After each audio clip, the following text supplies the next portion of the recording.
Hey, it's me again. Kyle O. Back to your regular scheduled programming, not me crap talking a bunch of people that don't know what they're talking about with these high fat diets. Anyway, this is what I originally wanted to make. So I had to redo this video because I'm trying to make a short video on supplements and how to spot good supplements versus crappy supplements out there on the market and why you get what you pay for, but also sometimes you pay too much for a pile of crap. Now, I'm gonna demonstrate three ways to find good supplements out there. Why should you take supplements? Well, there's tons of reasons. But number one is protein. Why should you take protein, whey protein, or any like egg white protein? Why take protein supplements? Well, you can increase your muscle size, which will burn more fat later. You can increase muscle performance if you take it as a pre-workout and then perform a branch chain of amino acids, and you can increase your muscle size if you take it as a post-workout. There's lots of studies have been done on this that prove that it does work. Now, what do you look for in a protein supplement?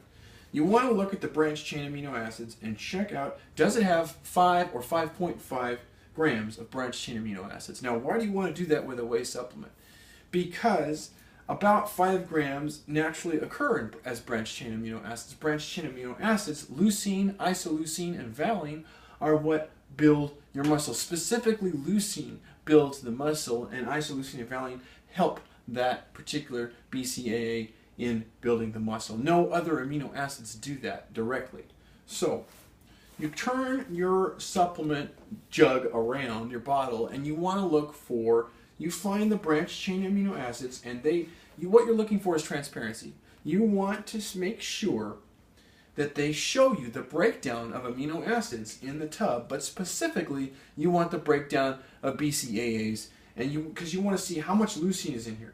Leucine naturally occurs in whey 2.6 grams, 2.5 to 2.6 grams. So if you find, I see leucine on my advanced whey here at 2.57 grams, now that's 2.57, that's good. That's a good number. That means that this is a solid product. And then you look at the valine, and the valine's 1.5, and the isoleucine is 1.6. So those are good numbers too. That means that this product has the right BCAAs in it, and it will build the muscle. But a lot of companies spike their protein. Another thing you want to look for is what's the first thing on the label, the first thing on the ingredient label. The first thing on the ingredient label is what you want to see is whey concentrate, whey isolate, and whey hydrolysate, and that's the peptide form of it, which is, it can still be good. It goes in really fast to the muscles though. So you're looking for those things. If you see a bunch of milk protein on there, like if you look at Muscle Milk's product, you'll note, or you look at other protein products, you see milk protein on there, or casein protein, whey, or instead of whey. Those are slow burning proteins, slower burning proteins. Milk is 80% casein, 20% whey. So if you see a bunch of milk protein written, milk protein concentrate written on there first, then you know, okay, this is a crap product. This is something I should take at night before bedtime. This is not a good post-workout or a good daytime supplement. All right, that's how you want to spot. That's how you can spot good quality protein.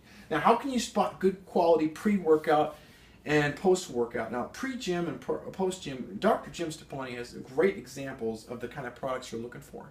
Because if you look at these products, neither one of them contain what I'm allergic to in high quantities, which is niacin. I'm allergic. A lot of people have this weird niacin allergy where they can have some niacin in their diet, but if they get too much, they have a heart attack and they freaking die. So now, the niacin makes your blood burn, and you feel this. It accelerates heart rate, and your blood's burning, and it has a similar effect as beta alanine.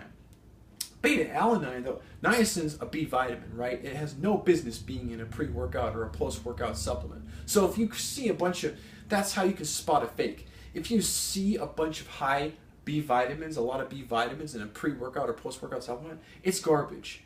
You've found another piece of garbage, because B vitamins have no place. They pump you up a little bit, they increase your metabolism temporarily, but that's dietary metabolism. That has nothing to do with the rate at which you're going to burn fat or build muscle. That's how you can spot a fake crappy pre-workout. Things like C4 and and these scammers out there that want to sell you a bunch of niacin and their crap. Nah, it's all fake. They don't want to put in the necessary amount of beta-alanine to make the difference. What does beta-alanine do? Beta-alanine flushes lactic acid out of the muscles and gives you the ability to perform more repetitions per set during your workout. So beta-alanine is now Dr. Jim puts beta-alanine in both pre and post workout, because beta-alanine, not only is it good during the workout to give you more reps, but it's good after the workout to flush that lactic acid out so you don't get sore muscles. So, I mean, really, you could stretch a little bit too, and that helps. But if you don't want to stretch, take some beta-alanine. So you can buy it separately, and I recommend. I learned this from the Hodge twins. I recommend buying beta-alanine separately with creatine HCl separately, and with your branched chain amino acids. That's for your workout, though. Never mind about that. No, don't buy that. Now, this is a pro-workout supplement. You want to take this during your workout. If you don't want to take protein, like whey protein, before or after your workout, if it makes me personally, my stomach, I'm too pumped up after to take the whey, and I don't want to take it before. It makes me sick. So I have to take it a little bit later. So if you want branched chain amino acids, L-leucine, isoleucine, and valine going directly to your muscles, which has been linked to boosting muscular performance during the workout, what you do is, that's why some people say, oh, branched chain amino acids are bull crap and you don't need to take them, but you know, they do work. They do work if you take them. If you take them and you load them in toward the beginning of your workout, then they're hitting you in the middle of the workout and at the end of the workout, and they're helping your muscles perform better and heal faster. You want your muscles to heal faster. And the other thing that you get that's why you take a whey shake, because it has a lot of whey naturally has a lot of natural occurring L-glutamine in it. And L-glutamine's been linked when you work out, L-glutamine gets depleted, and you want to restore L-glutamine by taking something like a whey shake that you don't have as much L-glutamine in meats. I mean, you don't have, and especially don't have it on a vegetarian diet as much. So you want to take something like a whey shake in order to increase L-glutamine in your off time, so that you can recover your muscles faster. And the another thing is creatine HCl versus creatine monohydrate. Creatine monohydrate comes from the 90s. A lot of products, even some of the ones I like, still use creatine monohydrate. And it's basically old school and inferior to creatine HCl. Creatine HCl doesn't give you the bubble guts and upset stomach and that water that comes in around the intestinal lining and just sits there, and then all of a sudden you're having a problem later on at night. Now, look, creatine monohydrate, you're only going to get 5 grams of creatine. You're only going to absorb maybe 2 grams of that creatine when you take it per day.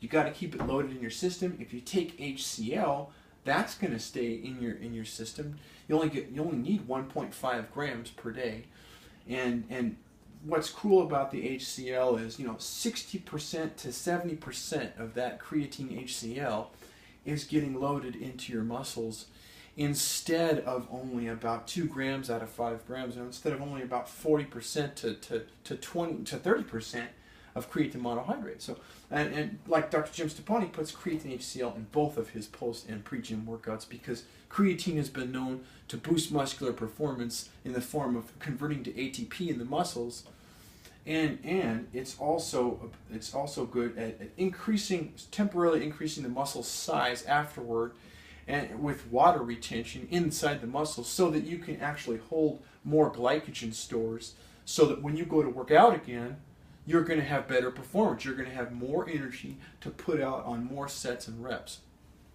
or a longer run, or a more intense sprint, or whatever you're doing, whatever your choice of doing. But I recommend buying things like Creactor and beta-alanine. I recommend buying creatine HCl and beta-alanine separately. And why? Because you have to keep them loaded into your system. Unlike other things in the pre and post workout and the whey, you need to keep beta-alanine loaded and creatine loaded in your system. Beta-alanine is good for flushing out the lactic acid. You want it to stay in your system even on your off days. And you want the creatine to stay in your system for increased muscle growth. So that is my tutorial on, supplements. These are their little supplements over here, my own little personal experiment as to I was trying to make my own pre-workout and combine them with beta-alanine and creatine. And then I discovered that it's actually $20 cheaper just to go ahead and buy the pre-gym and the post-gym, and then use those on a daily basis. But if you want to go the cheap route, take beta-alanine and creatine on your days off, and then on your days on, you want to be strong, you take pre and post-gym, and you can't go wrong. You save yourself a little bit of money that way. And don't forget about pick up some branched-chain amino acids if you want to take during your workout. That's my lesson for today. Oh, I almost forgot. Don't forget to subscribe to my YouTube channel and find me on Facebook. And, my book's coming out at the end of March. Don't forget about my book.